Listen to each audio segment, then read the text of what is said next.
អាយុដល់អភិសន្តិបណ្ឌិតសសុខាពេញចិត្តនឹងអបអសាទរលទ្ធផលប្រកួតកីឡាឆ្លងកាត់ឧបសគ្គវគ្គផ្ដាច់ព្រាត់នៅបណ្ឌិតសភានគរបាលកម្ពុជាក្នុងឱកាសអញ្ជើញជាអធិបតីបិទព្រឹត្តិការណ៍ប្រកួតកីឡាឆ្លងកាត់ឧបសគ្គពានរង្វាន់អាយុដល់អភិសន្តិបណ្ឌិតនិងលោកជំទាវនឹងកាត់ខ្សែបូដាក់ឲ្យប្រើប្រាស់ផ្ទាំងរូបភាពកម្ពុជាស្រឡាញ់សន្តិភាពទស្សនាក្បួនព្យុហយាត្រានិងសកម្មភាពអន្តរាគមន៍របស់និស្សិតនគរបាលនៅបណ្ឌិតសភានគរបាលកម្ពុជានាព្រឹកថ្ងៃទី17ខែឧសភាឆ្នាំ2026អាយុដល់អភិសន្តិបណ្ឌិតសសុខាឧបនាយករដ្ឋមន្ត្រីក្រសួងមហាផ្ទៃបានបង្ហាញការពេញចិត្តកោតសរសើរនិងអបអរសាទរចំពោះលទ្ធផលជោគជ័យនៃការប្រកួតកីឡាឆ្លងកាត់ឧបសគ្គវគ្គផ្ដាច់ព្រាត់នៅបណ្ឌិតសភានគរបាលកម្ពុជាបើតាមអាយុដល់អភិសន្តិបណ្ឌិតនេះជាលើកទី1ហើយដែលបណ្ឌិតសភានគរបាលកម្ពុជាបានរៀបចំព្រឹត្តិការណ៍ប្រកួតកីឡាឆ្លងកាត់ឧបសគ្គនេះឡើងដើម្បីឆ្លុះបញ្ចាំងអំពីលទ្ធផលនៃការបណ្ដុះបណ្ដាលកម្លាំងកាយសម្បទាស្មារតីអត់ធ្មត់ភាពវៃឆ្លាតនិងសាមគ្គីផ្ទៃក្នុងរបស់កងកម្លាំងនគរបាលជាតិដែលជាកត្តាគន្លឹះដ៏សំខាន់ក្នុងការបំពេញភារកិច្ចបម្រើជាតិនិងប្រជាជនយោងតាមរបាយការណ៍អាយុដំនាយឧត្តមសេនីយ៍សាស្ត្រាចារ្យឯកមនោសែនប្រធានបណ្ឌិតសភានគរបាលកម្ពុជាព្រឹត្តិការណ៍ប្រកួតកីឡាឆ្លងកាត់ឧបសគ្គនេះត្រូវបានរៀបចំឡើងចាប់ពីថ្ងៃទី11ដល់ថ្ងៃទី13ខែឧសភាឆ្នាំ2026ក្នុងគោលបំណងបង្កលក្ខណៈឲ្យនិស្សិតសិស្សនគរបាលបានចូលរួមប្រកួតប្រជែងបញ្ចេញសមត្ថភាពស្របតាមលក្ខខណ្ឌបច្ចេកទេសអាយុដំប្រធានបណ្ឌិតសភាបានបន្តថាក្នុងដំណើរការដំបូងមានកីឡាករកីឡាការិនីមកពីបណ្ឌិតសភានគរបាលកម្ពុជាសាលានគរបាលជាតិមិត្តភាពកម្ពុជាវៀតណាមនិងសាលានគរបាលជាតិភូមិភាគទាំង6បានស្ម័គ្រចិត្តចូលរួមហ្វឹកហាត់បច្ចេកទេសសរុបចំនួន252នាក់នារី125នាក់តាមរយៈការហ្វឹកហាត់និងការជំរុះកម្រិតបឋមគណៈកម្មការបានជ្រើសរើសបេក្ខជនឆ្នាំបានចំនួន72នាក់នារី32នាក់ដោយបែងចែកជា3ប្រភេទវិញ្ញាសារួមមានទី1ការប្រកួតជាក្រុមបុរសនារីចំនួន56នាក់នារី24នាក់ដោយបែងចែកជា8ក្រុមទី2ការប្រកួតឯកតជនបុរសកីឡាករ8នាក់ទី3ការប្រកួតឯកតជននារីកីឡាការិនី8នាក់ចំពោះវិញ្ញាសាប្រកួតវិញត្រូវបានរៀបចំឡើងចំនួន19ឧបសគ្គតម្រូវឲ្យបត់បែនទៅតាមស្ថានភាពជាក់ស្ដែងដោយប្រើប្រាស់កាយសម្បទារឹងមាំភាពវៃឆ្លាតការគោរពវិន័យការសម្រេចចិត្តក្នុងស្ថានភាពលំបាកនិងការទទួលខុសត្រូវខ្ពស់ឧបសគ្គទាំងនោះរួមមានរបាំងទៀបកៅអីបង្អែកវែងតុវែងបង្អួចជណ្ដើរយល់ជញ្ជាំងមានបំពង់ទីបស្ពានយល់ជណ្ដើរស្វាបន្លាលួសស្នួរខ្សែពួរស្នួរឆ្លងអាគាររថយន្តក្រុងខ្សែពួរផ្លាស់អូផ្ទះសុបនិមិត្តខ្សែកាបទល់ខ្សែកាបភ្លោះការដោះរៀបអាវុធ AK-47 ខ្សែកាបស្របនិងវិញ្ញាសាចុងក្រោយគឺការសម្រុតខ្សែរ៉តរំលងស្រះ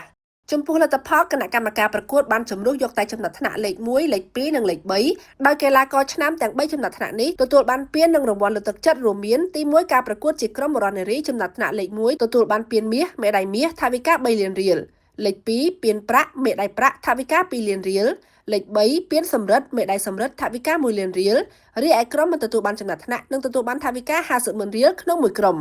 ចំណែកទី2ការប្រកួតឯកតជនបុរសចំណាត់ថ្នាក់លេខ1ទទួលបានពានមាសមេដាយមាសថវិកា1លានរៀលលេខ2ពានប្រាក់មេដាយប្រាក់ថវិកា80,000រៀលលេខ3ពានសំរិទ្ធមេដាយសំរិទ្ធថវិកា50,000រៀលរីឯកីឡាករដែលមិនទទួលបានចំណាត់ថ្នាក់នឹងទទួលបានថវិកា20,000រៀល3ការប្រកួតឯកតជននារីចំណាត់ថ្នាក់លេខ1ទទួលបានពានមាសមេដាយមាសថវិកា1លានរៀលលេខ2ពានប្រាក់មេដាយប្រាក់ថវិកា80,000រៀលលេខ3ពានសំរិទ្ធមេដាយសំរិទ្ធថវិកា50,000រៀលរីឯកីឡាករដែលមិនទទួលបានចំណាត់ថ្នាក់ទទួលបានថវិកា20,000រៀលប្រមុខក្រសួងមហាផ្ទៃបានថ្លែងនៅការអបអរសាទរនិងលើកទឹកចិត្តដល់កីឡាករកីឡាការិនីដែលទទួលបានជ័យលាភីត្រូវបន្តខិតខំប្រឹងប្រែងអភិវឌ្ឍសមត្ថភាពបន្ថែមទៀតដោយឡែកសម្រាប់កីឡាករកីឡាការិនីដែលមិនទទួលបានជ័យលាភីអាយុដំអភិសន្តិបណ្ឌិតបានដាស់តឿនមិនឲ្យមានការបាក់ទឹកចិត្តឡើយពលគឺត្រូវសិក្សាស្វែងយល់បទពិសោធន៍ពីការប្រកួតនិងពិនិត្យរាល់ចំណុចខ្វះខាតរបស់ខ្លួនដើម្បីយកទៅកែខៃវាតម្លៃនិងបង្កើនការហ្វឹកហាត់បន្ថែមទៀតសម្ដៅត្រៀមខ្លួនដណ្ដើមជោគជ័យក្នុងការប្រកួតព្រឹត្តិការណ៍ក្រោយៗទៀតអាយុដំអភិសន្តិបណ្ឌិតឧបនាយករដ្ឋមន្ត្រីបានបង្ហាញក្តីសង្ឃឹមថាតាមរយៈការប្រកួតនេះកីឡាករកីឡាការិនីនឹងមានឱកាសចូលរួមការប្រកួតក្នុងកម្រិតប្រហាក់ប្រហែលគ្នានេះក្នុងវិស័យកងទ័ពដែលរៀបចំដោយក្រសួងការពារជាតិឬក្រសួងមហាផ្ទៃនាពេលខាងមុខដូច្នេះគុណផលដែលសម្រិតសម្រាំងនឹងទទួលបាននៃឱកាសនេះគឺពិតជាធនធានដ៏មានតម្លៃមិនអាចកាត់ថ្លៃបានក្នុងការចូលរួមចំណែកលើកកម្ពស់សមត្ថភាពកងកម្លាំងនគរបាលជាតិឲ្យកាន់តែមានភាពរឹងមាំម៉ឺងម៉ាត់និងទាន់សម័យសម្ដៅធានាបាននូវប្រសិទ្ធភាពខ្ពស់ក្នុងការបំពេញភារកិច្ចការពារជាតិសន្តិសុខសង្គមនិងបម្រើប្រជាពលរដ្ឋឲ្យកាន់តែល្អប្រសើរឡើ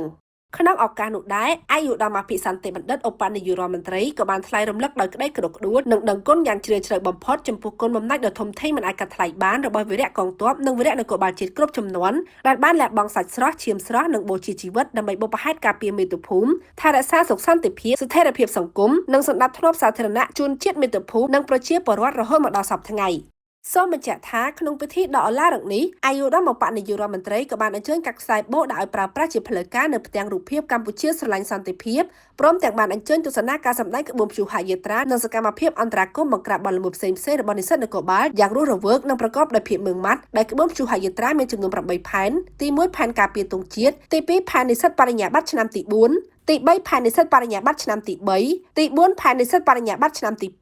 ទី5ផែននិស្សិតបរិញ្ញាបត្រឆ្នាំទី1ទី6ផែនអន្តរាគមន៍ប្រដាប់ដោយអាវុធ AK-47 ទី7ផែននារីក្នុងឯកសណ្ឋានវឹកហាត់ប្រដាប់ដោយអាវុធ AK-47 និងទី8ផែនបុរសក្នុងឯកសណ្ឋានវឹកហាត់ប្រដាប់ដោយអាវុធ AK-47